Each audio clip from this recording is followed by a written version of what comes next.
அனுபவங்களை எல்லாம் அவர்கள் பார்க்கவில்லை.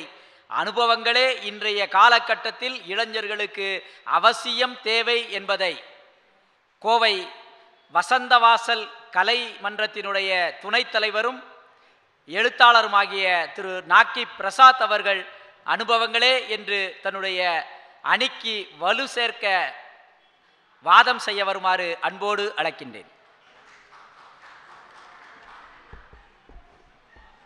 நல்லதோர் வீணை செய்தே அதை நலம் கெட்ட புழுதியில் எறிவதுண்டோ, சொல்லடி சிவசக்தி என்னை சுடர்மிகும் அறிவுடன் படைத்து விட்டாய், வல்லமை தாராயோ இந்த மாநிலம் பயனுற வாழ்வதற்கே என்ற பாட்டுக்கு ஒரு புலவன், புதுக்கவிதனுடைய இறைவன், யானை அடித்த முதல் சிங்கம் பாரதியின் பொற்பாதம் தொட்டு வணங்கி இந்த அற்புதமான அவையை நான் மீண்டும் வணங்கி மகிழ்கின்றேன்.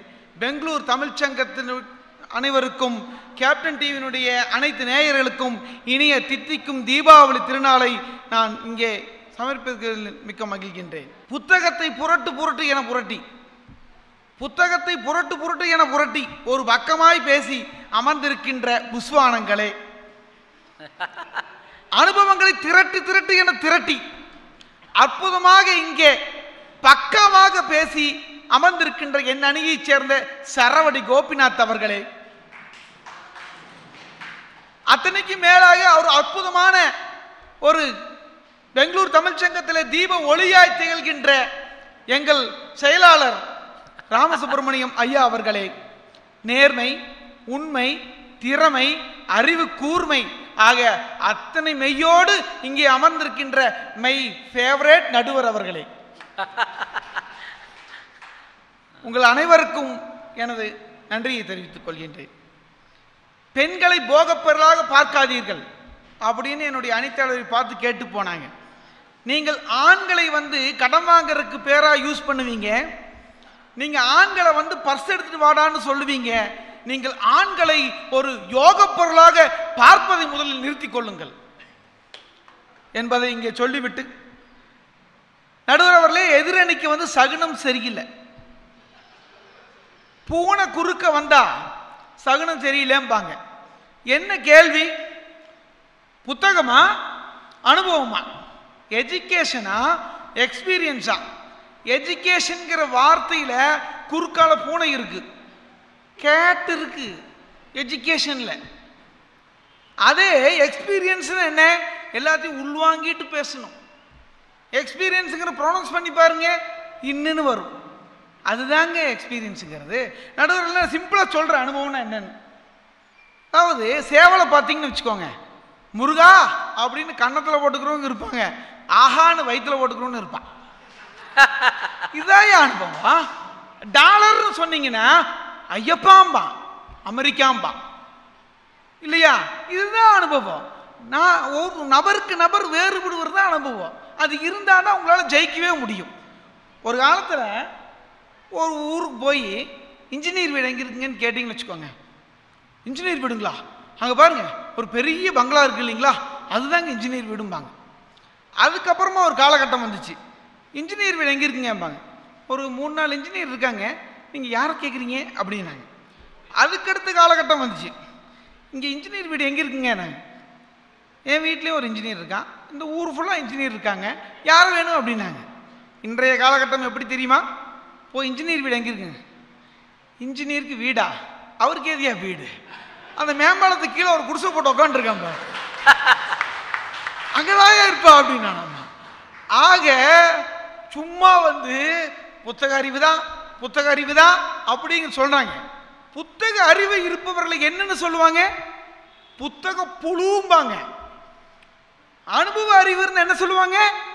கணக்கில் புலிடாம்பாங்க, அனுபவம் புலிடாம்பாங்க. நடுவர்களே, புழுவா புலியா? சிங்கமாக வந்த சிங்கமே நீங்க தான் சொல்லணும். அப்துல் கலாம் அவர்கள் ஒரு பெண்கள் பள்ளிக்கு போறார், ஒரு கல்லூரிக்கு போறார். அங்க போய் ஒரு கேள்வி கேட்கிறார். ஐஸ்வர்யா ராய் அப்பதான் உலக அழகியாக தேர்ந்தெடுக்கப்பட்டிருக்கிறார்.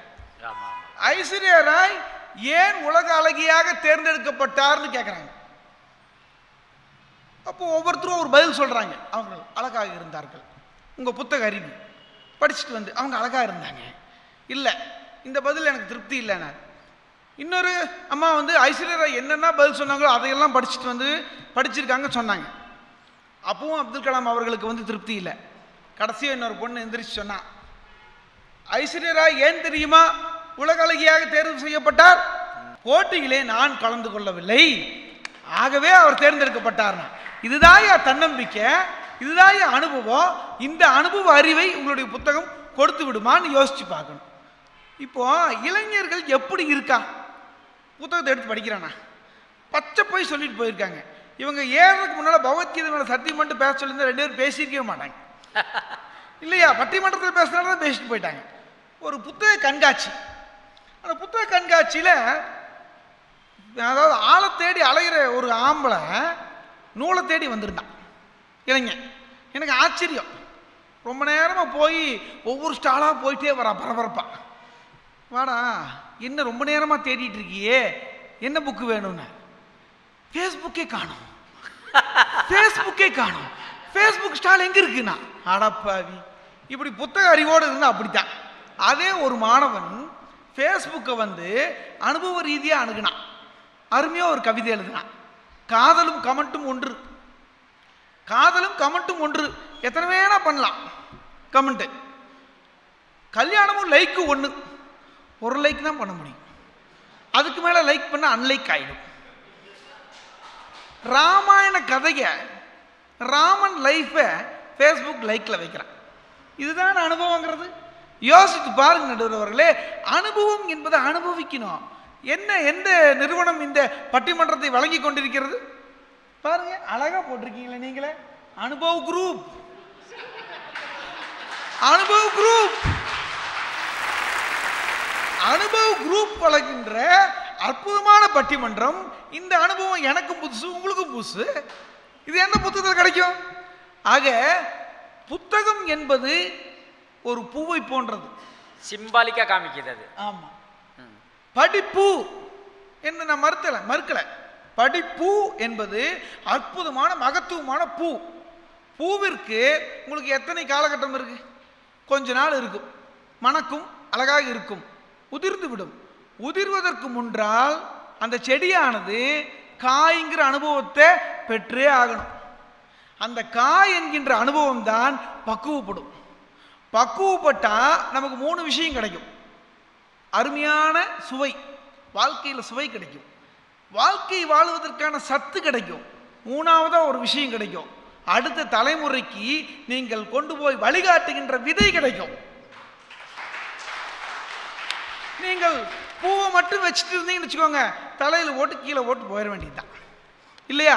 யோசித்து பாருங்க, எவ்வளவு பெரிய விஷயங்கள் இருக்கு. போட்டில் வந்து ஒரு படித்தவனும் படிக்காதவனும் போயிட்டு இருந்தாங்க. அப்போ பூதம் வந்துச்சு.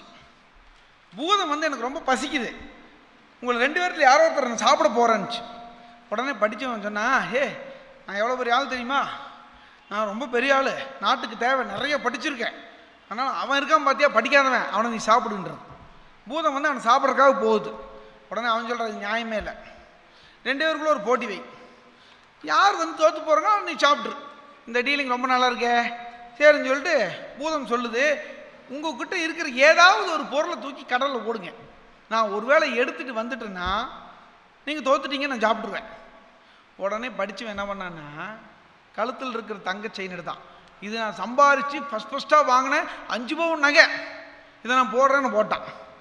பூதம் டக்குன்னு உள்ளே போய் வெளியே எந்திரிச்சு வந்து கொடுத்துருது, பாரு நான் எடுத்துகிட்டு வந்துட்டு உனக்கு சாப்பிட போகிறேன்னு. ஹேய் ஒரு ஆப்ஷன் கொடு, படித்தவனாச்சே ஏன்னா கெஞ்சிராப்புல, இன்னொரு ஆப்ஷன் கொடு அப்படின்னு. சரி எடுத்துக்கோன்றது. மோதிரத்து கழினான், இதே மாமனார் மனை இவனுக்கு போட்டது கல்யாணத்தப்போ அப்படின்னு சொல்லி உள்ளே போட்டான். பூதம் போச்சு எடுத்துகிட்டு வந்து கொடுத்துருது, இதுக்கு மேலே உனக்கு ஆப்ஷன் கிடையாதுன்னு சாப்பிட்ருது. படிக்காதவன் சரி நீ போயிட்டுன்னு பார்த்தா அவங்ககிட்டையும் வந்து இல்லை உன்னுடைய அறிவு கூறுவையும் நான் செக் பண்ணி ஆகணும், நீ ஏதாவது உன்னுடைய பொருள் எடுத்து போடுச்சு. உடனே அவன் என்ன தெரியுமா பண்ணாங்க, முன்னால் இளநீ இருந்தது, டக்குன்னு வெட்டுனான், இளநீ எடுத்து கொட்டுனான், இது போய் எடுத்துகிட்டு வாங்கிச்சு. பூதம் பேய் மொழி முடிச்சுது, இளநீ கடலில் கலந்துருது, எப்படி கொண்டு வர முடியும்? இதுதான் என் அனுபவ அறிவுங்கிறது, இதுதானே அனுபவ அறிவுங்கிறது. ஒன்றுமே இல்லைங்க. இந்த காலத்தில் வந்துங்க பாட்டி வைத்தியம்னு ஒன்று இருந்தது. எப்படி அழகாக ட்ரீட்மெண்ட் கொடுத்துட்டு இருந்தாங்க. 5 பைசால முடிய வேண்டிய விஷயத்த ஒருத்தர் நல்லா சாப்பிட்டு எங்கேயோ கேஸ் போய் அடைச்சிருது, ஞாபகம் வரல, உடனே அவனை தூக்கி ஸ்ட்ரக்சரில் ஓட்டு ஹாஸ்பிட்டல் அனுப்பிச்சு இசிஜி, எக்ஸ்ரே, அந்த ஸ்கேனு, இந்த ஸ்கேனு, கிட்னிக்கு ஒரு ஆள், சட்னிக்கு ஒரு ஆள், லிவருக்கு ஒரு ஆள், அப்படின்னு எல்லாம் பார்த்து கிட்டத்தட்ட ஒரு 5 லட்ச ரூபா பில்லை போட்டு கடைசியில் ஐ திங்க் கேஸ் ட்ரபிள். ஆடா பாவி, இஞ்சியை தட்டி கொடுத்தா ஈஸியாக போகிறத இசிஜியில் கொண்டு வந்து நிப்பாட்டி பாட்டிகிட்ட கொடுத்தீங்கன்னா காற்றை பிடுங்கி விட்டுருப்பான். நீ காசை பிடுங்கி சாதாரண கேஸ் ட்ரபிளை நீ கேஷ் ட்ரபிளாக கன்வெர்ட் பண்ணிட்டியாடா. இதுதானாடா உன்னோட படிப்பு அறிவு? யோசித்து பாருங்க நடுவர்களே. வேம்பயர்னு ஒரு புலவர் ஒரு குறுநில மன்னன் கிட்ட அவை புலவராக இருக்கார். அவர் ஒரு நாள் அவை ஸ்டார்ட் பண்ணி கொஞ்சம் லேட்டாக போய் நிற்கிறார். நிற்கும் பொழுது பார்த்தா எல்லாரும் உட்காந்துட்டாங்க, எல்லா புலவர்களும் உட்காந்துட்டாங்க. இவருக்கு உட்கார்றதுக்கு இடம் இல்லாமல் அப்படியே உங்களுடைய படிப்பு அறிவு என்கின்ற அந்த ஓலைச்சுவடிகளை கையில் வச்சுட்டு நிற்கிறார். உட்கார்றதுக்கு இடம் இல்லை. மன்னர் வந்து நக்கல் அடிக்கிறார். வேம்பு கசக்கும், வேம்பு கசக்கும், ஆகவே உங்களுக்கு இடம் இல்லைங்கிறார். அவர் வந்து அனுபவத்தில் மிகப்பெரிய ஆள் அந்த வேம்பையருங்கிறவர். என்ன தெரியுமா பண்ணாரு? வேம்பு அரசோடு தான் இருக்கும் சொல்லிட்டு அரசனோட சிம்மாசனத்தில் போய் பக்கத்தில் போய் உட்காந்துட்டார். உங்களுடைய படிப்பு அறிவு பயன்படாததை ராஜாவுக்கு நிகராக, ஏன்னா வேப்ப மரமும் அரச மரமும் ஒன்றா தான் இருக்கும். இவர் வேம்பையர், அவர் அரசர். வேம்பு அரசோடு தான் இருக்கும் சொல்லிட்டு தன்னுடைய அறிவு கூர்மையை பயன்படுத்தி டக்குன்னு போய் உட்காந்து அழகாக வந்து பரிசு வாங்கிட்டு வந்தாரியா. இந்த அனுபவ அறிவு உங்களுக்கு வேணும் தான் நாங்கள் சொல்கிறோம். சமயோஜித புத்தி இல்லாமல் இருந்தால் ஏதாவது உங்களால் ஜெயிக்க முடியுமா இந்த காலகட்டத்தில் அப்படிங்கிறத நீங்கள் யோசிச்சு பாருங்க. அதாவது இந்தியாவில் வந்து 22 வேளாண் பல்கலைக்கழகங்கள் இருக்கின்றன. 22 வேளாண் பல்கலைக்கழகத்திலிருந்து ஒவ்வொரு ஆண்டும் உங்களுக்கு வந்து ஆயிரக்கணக்கான விவசாயிகள் வராங்க இல்லையா? அந்த பட்டதாரிகளாக இருந்தாலும் விவசாயிகள் வராங்க. விவசாயம் என்னாச்சு? விவசாயம் என்னாச்சு? எல்லாம் ஏஐ ஜேஐ விட்டுட்டு போயிடறான் இல்லையா? ஆனால் ஒரு விவசாயி தான் அந்த விவசாயத்தை வந்து தூக்கி நிறுத்த முடியும். நீங்கள் உட்காந்து அதாவது இந்த ஹோட்டல்லாம் போனீங்கன்னு வச்சுக்கோங்க, இன்றைய தலைமுறைகள் வந்து அந்த காடை எடுத்து உரசினால் சோறு வந்து விடும்னு நினைக்கிறாங்க. தயவு செய்து சொல்லிக் கொடுங்கள், காடை எடுத்து உரசினால் சோறு வராது, காடை உழுதால் தான் சோறு கிடைக்கும். அதுதான் அனுபவம்ங்கிறது. அந்த அனுபவம் இல்லாமல் நீங்க என்னதான் படிங்க, என்ன பண்ண முடியும்? இவங்க எல்லாம் சொன்னாங்க, அவங்க அப்படி எழுதி வச்சாங்க, இவங்க இப்படி எழுதி வச்சாங்க. என்னத்தை எழுதி வச்சாங்க?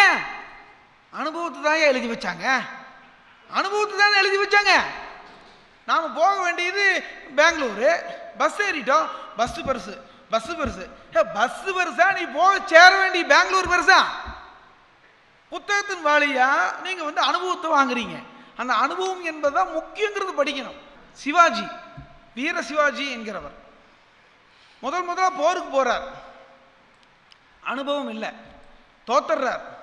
அவருடைய படைகள் சிதறடிக்கப்பட்டு விட்டன. மாறு வேஷம் போட்டு தப்பிக்கிறார். மாறு வேஷம் போட்டு தப்பிச்சு ஒரு காட்டுக்குள்ளே போறார். அப்போ அந்த காட்டுக்குள்ளே வந்து ஒரு பாட்டி அம்மா வந்து குடிசை போட்டு உட்காந்துருக்கு. இவருக்கு பசி, பார்த்தோன்னே பாட்டி கண்டுபிடிச்சிட்டாங்க. வாப்பா உட்காருன்னு சொல்லி அவர் வீர சிவாஜின்னு தெரியாது, ஏன்னா மாறு வேஷத்தில் வந்திருக்காப்புல. சாப்பாடு போட்டு கொண்டு வந்து கொடுக்குறாப்புல. சுட சுட சாப்பாடு இருக்கு, சுட சுட சாப்பாடு. இவருக்கு அகோர பசி. நேராக கொண்டு போய் கையை வச்சார், பயங்கரமாக சுட்டு ஐயோ அப்படின்னு எடுத்துட்டார். உடனே பாட்டி நிதானமாக சொல்லிச்சு, என்னடா நீ எங்களுடைய நாட்டு மன்னனை போன்று நீ முட்டாள்தனமாக நடந்து கொள்கிறாயேன்னு. வீர சிவாஜிக்கு பகீர்னாச்சு, உங்கள் நாட்டு மன்னன் அப்படி என்ன செய்தான்? அவன் தான் வந்து ஒரு நாட்டுக்கு போர் எடுக்கும் பொழுது தன்னை சுற்றி இருக்கின்ற அந்த குறுநில மன்னர்களை எல்லாம் வென்றுட்டு அப்புறமா டைரக்டாக உள்ள கை வச்சிருந்தானா வெற்றி பெற்றிருப்பான். நீயும் சுற்றி இருக்கிற சாப்பாடெல்லாம் கொஞ்சம் ஆற போட்டுட்டு உள்ள கை வச்சிருந்தேன்னா சாப்பிட்டுருக்கலாம்டா அப்படின்னு பாட்டி தன்னுடைய அனுபவ அறிவை எடுத்து சொன்ன பிறகு சிவாஜிக்கு உரைக்கின்றது. ஆஹா, இதுதான் அனுபவ அறிவுன்னு அன்னைக்கு புரிஞ்சுக்கிறாரு. நோட் பண்ணிக்கோங்க நடுவர் அவர்களே, அன்றிலிருந்து தன்னுடைய வாழ்நாளில் ஒரு முறை கூட சிவாஜி தோற்கவில்லை. அதற்கு குருஜியாக இருந்தது அந்த பாட்டி. இல்லையா? ஆசான் என்பதுதான் அனுபவம்.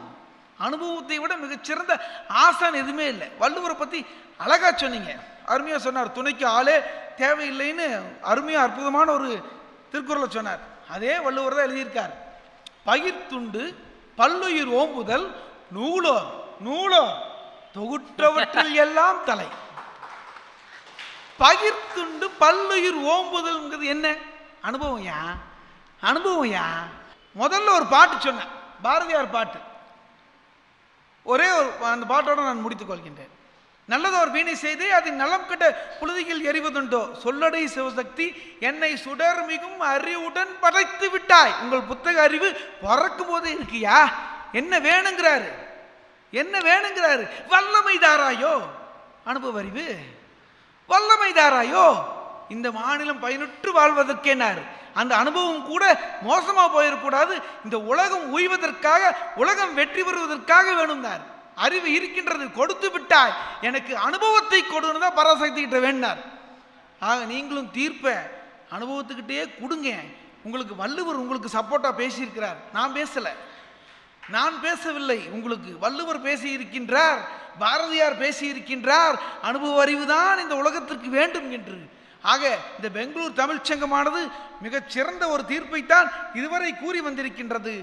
இந்த தீர்ப்பையும் நிச்சயமாக தமிழ் கூறும் நல்லுலகத்திற்கு அற்புதமான தலைப்பையே கொடுப்பார்கள் என்ற நம்பிக்கையில் இன்றைய இளைஞர்களுக்கு மிகவும் அவசியம் அனுபவமே என்பதை கூறி அனைவருக்கும் மீண்டும் ஒருமுறை தீபாவளி பண்டிகை நல்வாழ்த்துக்களோடு என்னுடைய பேச்சை நிறைவு செய்கின்றேன். நன்றி, வணக்கம்.